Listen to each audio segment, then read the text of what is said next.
Gagawa ko ng egg pie. Pinagmix ko na kanina to yung yung 4 na itlog with egg yolk lang, tapos isang can ng condense, isang can ng evap, isang can ng cream saka vanilla. Yon. Tapos yung dough ko pinalamig ko na sa for 30 minutes. Yan, inigil ko na yung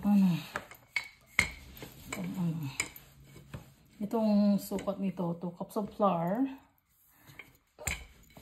Tapos sugar na 1 tablespoon. Tapos tubig, tsansyahin nyo na lang yung tubig, basta ganito na. Tapos lagyan nyo ng konting asin. Yun na yun.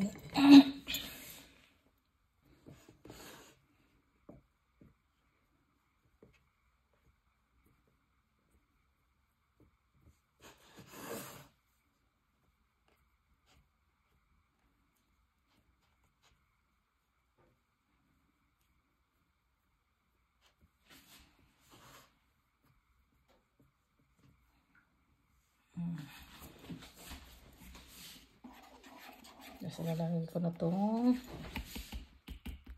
halo-halo ko. Ito. Hello guys, ito na yung finished product. Papalamigin ko lang to, tapos ilalagay ko sa fridge para malamig at masarap. Thank you for watching.